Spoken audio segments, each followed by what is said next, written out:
ಮಾಕುಟ್ಟ ಶ್ರೀ ಕಾಕತ್ತೋಡು ದೇವಿ ಕ್ಷೇತ್ರ ಮಹೋತ್ಸವ ಕೊಡಗು ಜಿಲ್ಲೆ ಮತ್ತು ಕೇರಳ ರಾಜ್ಯದ ಗಡಿ ಭಾಗವಾದ ಮಾಕುಟ್ಟದಲ್ಲಿ ವರ್ಷಂಪ್ರತಿ ನಡೆಸಿಕೊಂಡು ಬರುತ್ತಿರುವ ಶ್ರೀ ಕಾಕತ್ತೋಡು ಶ್ರೀದೇವಿ ಮಹೋತ್ಸವವು ಮುಂದಿನ ಮಾರ್ಚ್ ತಿಂಗಳ 15 ಮತ್ತು 16ರಂದು ಅತಿ ವಿಜೃಂಭಣೆಯಿಂದ ಆಚರಿಸಲಾಗುವುದು. ಕೇರಳ ಮತ್ತು ಕರ್ನಾಟಕದ ಗಡಿಯಲ್ಲಿ ಕೊಡಗು ಜಿಲ್ಲೆಯ ಅಸಂಖ್ಯಾತ ಭಕ್ತಾದಿಗಳನ್ನು ಅನುಗ್ರಹಿಸುತ್ತಿರುವ ದೇವಿಯ ಮಹೋತ್ಸವವು ಭಕ್ತರ ಹೆಚ್ಚಿನ ಸಂಖ್ಯೆಯಲ್ಲಿ ಆಗಮಿಸುವಂತೆ ದೇವಾಲಯದ ಆಡಳಿತ ಮಂಡಳಿ ಅಧ್ಯಕ್ಷರಾದ ಶ್ರೀ ರಾಧಾಕೃಷ್ಣನ್ ಅವರು ಮನವಿ ಮಾಡಿದರು. ಕಳೆದ ಬಾರಿ ಈ ದೇವಾಲಯದ ಬಗ್ಗೆ ಸ್ವರ್ಣ ಪ್ರಶ್ನೆಗಳನ್ನು ಕೇಳಿದಾಗ ಪುರಾತನ ಕಾಲದ ಕೆಲವು ವಸ್ತುಗಳ ಅವಧಿ ಮೀರಿದೆ ಎಂದು ತಂತ್ರಿಗಳು ತಿಳಿಸಿದ ಮೇರೆಗೆ ದೇವಾಲಯದ ಪೀಠ, ವಿಗ್ರಹ, ಕಟ್ಟಳೆ, ಹಾಸುಗಲ್ಲುಗಳನ್ನು ನೂತನವಾಗಿ ಅಳವಡಿಸಲು ದೇವಾಲಯದ ಆಡಳಿತ ಮಂಡಳಿ ಮುಂದಾಗಿದ್ದು ದಾನಿಗಳ ನೆರವು ಕೋರಿದರು. 15ರ ಬೆಳಗ್ಗೆ 6:30 ಗಂಟೆಗೆ ಗರ್ಭಗುಡಿಯ ಬಾಗಿಲು ತೆರೆಯುವುದು. ನಂತರ ದೇವಿಗೆ ಅಭಿಷೇಕ, ಹೋಮ, ಹವನ, ಭಗವತಿ ಸೇವೆ, ಸಹಸ್ರ ದೀಪ, ಅಲಂಕಾರ ಪೂಜೆ, ಪುಷ್ಪ ಅಲಂಕಾರ ಹಾಗೂ ಸಂಜೆ ಸ್ಥಳೀಯ ಮಕ್ಕಳ ಸಾಂಸ್ಕೃತಿಕ ಕಾರ್ಯಕ್ರಮಗಳು ನಡೆಯುತ್ತದೆ.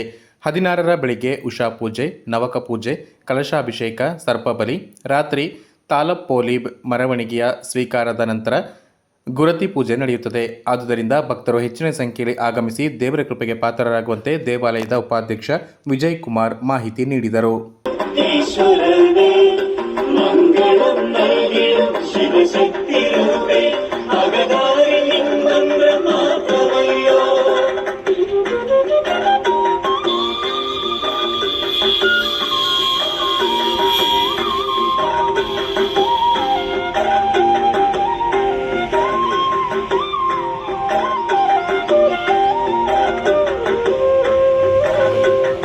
ಸರ್, ತಮ್ಮ ಹೆಸರು?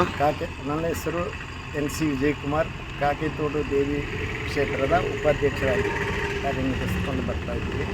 ಅದೇ ವರ್ಷ ಪ್ರತಿ ಆಚರಿಸ್ಕೊಂಡು ಬರುತ್ತಿರುವ ಮಾಕುಟ್ಟ ಶ್ರೀ ಕಾಕೇತೋಡು ದೇವಿ ಕ್ಷೇತ್ರ ಮಹೋತ್ಸವವನ್ನು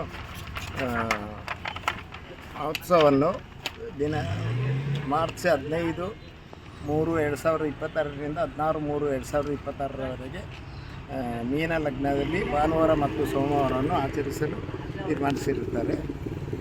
ಇದಕ್ಕೆ ಭಕ್ತಾದಿಗಳೆಲ್ಲರೂ ಬಂದು ಈ ದೇವರ ಕೃಪೆಗೆ ಪಾತ್ರರಾಗಿ ತೀರ್ಥ ಪ್ರಸಾದವನ್ನು ತೆಗೆದು ದೇವಸ್ಥಾನದ ಉತ್ಸವ ಕಾರ್ಯಗಳಲ್ಲಿ ಹೆಚ್ಚಿನ ಅನುದಾನವನ್ನು ಮನವನ್ನು ಕೊಟ್ಟು ಸಹಕರಿಸಬೇಕಾಗಿ ಕಾಕೇತೋಡು ದೇವಿ ಪರವಾಗಿ ನಾನು ವಿನಂತಿಸಿಕೊಳ್ಳುತ್ತಿದ್ದೇನೆ.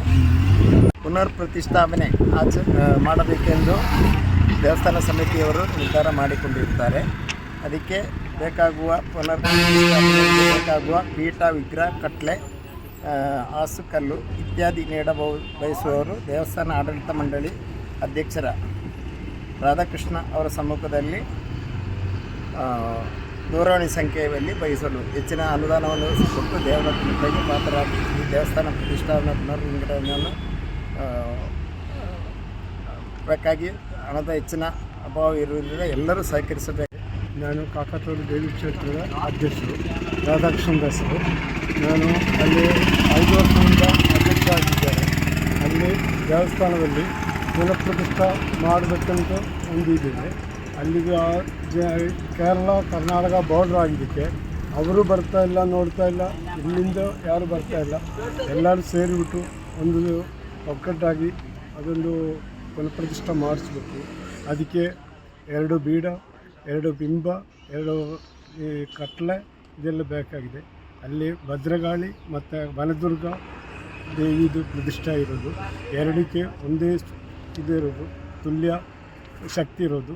ಅದರಿಂದ ದೇವರದ್ದು ಇದೊಂದು ವಿಘ್ನ ಕಾಣ್ತಾ ಇದೆ.